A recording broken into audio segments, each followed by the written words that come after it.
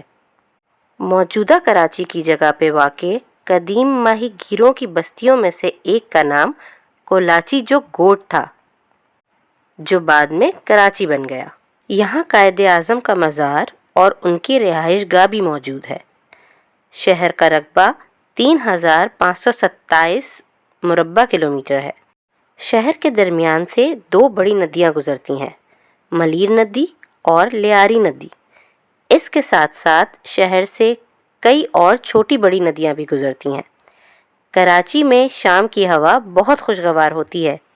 بہت شکریہ مس، میں قائد اعظم کے مزار اور ساحل سمندر پر تو ضرور جاؤں گی۔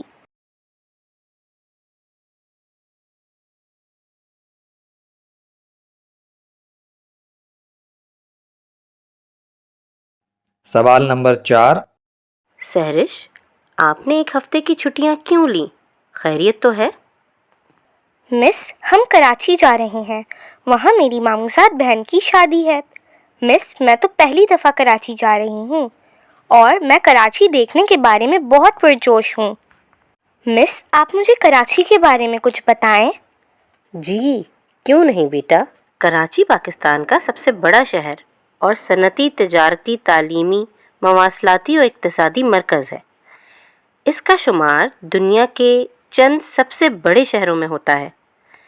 صوبہ سندھ کا دارالحکومت اور دریائے سندھ کے مغرب میں بحرۂ عرب کی شمالی ساحل پر واقع ہے۔ پاکستان کی سب سے بڑی بندرگاہ اور ہوائی اڈہ بھی یہاں ہے۔ کراچی 1947 سے 1960 تک پاکستان کا دارالحکومت بھی رہا ہے۔ موجودہ کراچی کی جگہ پہ واقع قدیم ماہی گیروں کی بستیوں میں سے ایک کا نام کولاچی جو گوٹ تھا، جو بعد میں کراچی بن گیا۔ یہاں قائد اعظم کا مزار اور ان کی رہائش گاہ بھی موجود ہے۔ شہر کا رقبہ 3527 مربع کلومیٹر ہے۔ شہر کے درمیان سے دو بڑی ندیاں گزرتی ہیں، ملیر ندی اور لیاری ندی۔ اس کے ساتھ ساتھ شہر سے کئی اور چھوٹی بڑی ندیاں بھی گزرتی ہیں۔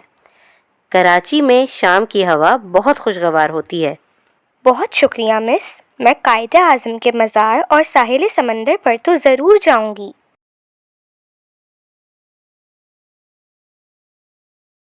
سوال نمبر 5۔ امی، آج ناشتے میں سیب کا مربع ایک اچھا اضافہ ہے۔ بیٹا، آپ ویسے تو سیب کھاتی نہیں، میں نے سوچا شاید اس طرح ہی کھا لیں گی۔ جی امی، بہت شکریہ، میں سیب تو کھانا چاہتی ہوں، بس ذرا سستی ہو جاتی ہے۔ بیٹا، اچھی صحت کے لیے سیب بہت ضروری ہے۔ کہتے ہیں کہ روزانہ ایک سیب کھانا ڈاکٹر سے دور رہنے میں مدد دیتا ہے۔ سیب کھانے سے انسان تندرست و توانا رہتا ہے۔ سیب میں وہ تمام غذائی اجزاء، وٹامنز، معدنیات اور خاص طور پر فائبر یعنی ریشہ موجود ہوتے ہیں، جن کی ہمارے جسم کو ضرورت ہوتی ہے۔ سیب میں پانی کی مقدار کافی زیادہ ہوتی ہے، جس سے پیٹ بھرنے کا احساس زیادہ دیر تک برقرار رہتا ہے، جبکہ اس پھل سے جسمانی وزن میں کمی بھی آتی ہے۔ سیب کھانے سے انسان دل کی بیماریوں سے بھی محفوظ رہتا ہے۔ جی امی، انشاءاللہ اب میں بھی روزانہ سیب کھاؤں گی۔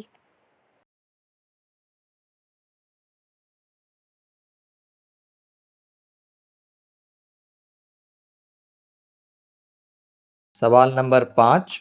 امی، آج ناشتے میں سیب کا مربع ایک اچھا اضافہ ہے۔ بیٹا، آپ ویسے تو سیب کھاتی نہیں، میں نے سوچا شاید اس طرح ہی کھا لیں گی۔ جی امی، بہت شکریہ، میں سیب تو کھانا چاہتی ہوں، بس ذرا سستی ہو جاتی ہے۔ بیٹا، اچھی صحت کے لیے سیب بہت ضروری ہے۔ کہتے ہیں کہ روزانہ ایک سیب کھانا ڈاکٹر سے دور رہنے میں مدد دیتا ہے۔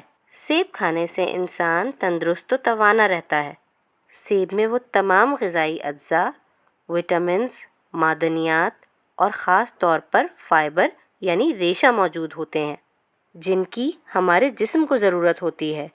سیب میں پانی کی مقدار کافی زیادہ ہوتی ہے، جس سے پیٹ بھرنے کا احساس زیادہ دیر تک برقرار رہتا ہے، جبکہ اس پھل سے جسمانی وزن میں کمی بھی آتی ہے۔ سیب کھانے سے انسان دل کی بیماریوں سے بھی محفوظ رہتا ہے۔ جی امی، انشاءاللہ اب میں بھی روزانہ سیب کھاؤں گی۔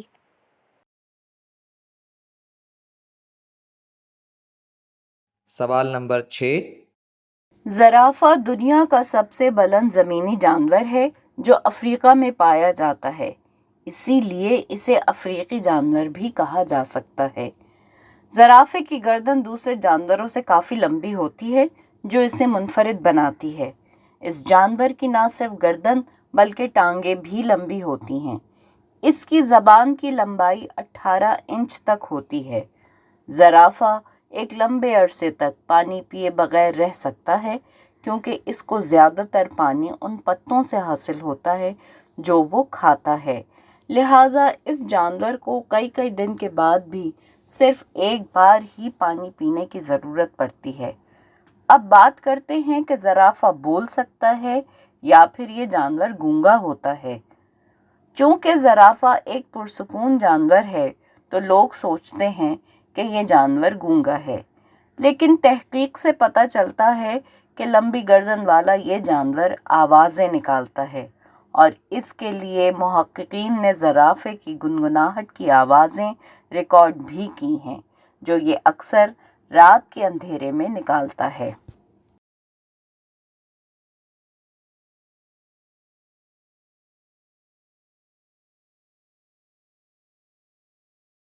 سوال نمبر 6۔ زرافہ دنیا کا سب سے بلند زمینی جانور ہے جو افریقہ میں پایا جاتا ہے، اسی لیے اسے افریقی جانور بھی کہا جا سکتا ہے۔ زرافے کی گردن دوسرے جانوروں سے کافی لمبی ہوتی ہے جو اسے منفرد بناتی ہے۔ اس جانور کی نہ صرف گردن بلکہ ٹانگیں بھی لمبی ہوتی ہیں۔ اس کی زبان کی لمبائی 18 انچ تک ہوتی ہے۔ زرافہ ایک لمبے عرصے تک پانی پیے بغیر رہ سکتا ہے کیونکہ اس کو زیادہ تر پانی ان پتوں سے حاصل ہوتا ہے جو وہ کھاتا ہے، لہٰذا اس جانور کو کئی دن کے بعد بھی صرف ایک بار ہی پانی پینے کی ضرورت پڑتی ہے۔ اب بات کرتے ہیں کہ زرافہ بول سکتا ہے یا پھر یہ جانور گونگا ہوتا ہے۔ چونکہ زرافہ ایک پرسکون جانور ہے تو لوگ سوچتے ہیں کہ یہ جانور گونگا ہے، لیکن تحقیق سے پتہ چلتا ہے کہ لمبی گردن والا یہ جانور آوازیں نکالتا ہے، اور اس کے لیے محققین نے زرافے کی گنگناہٹ کی آوازیں ریکارڈ بھی کی ہیں جو یہ اکثر رات کے اندھیرے میں نکالتا ہے۔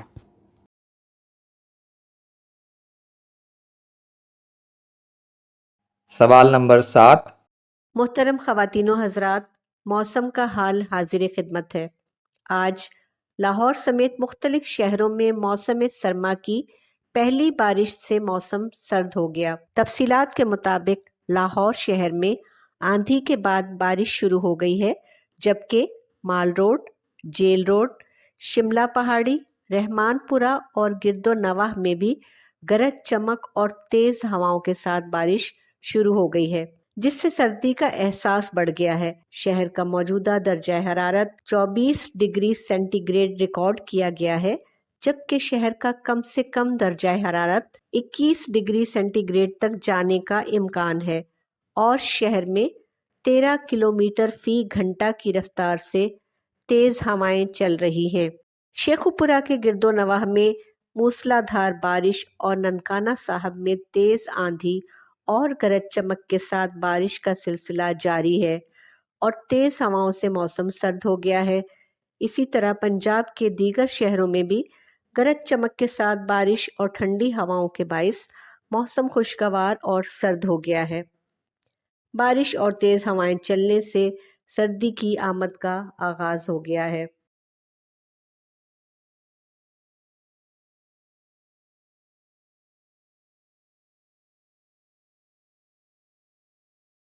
سوال نمبر 7۔ محترم خواتین و حضرات، موسم کا حال حاضر خدمت ہے۔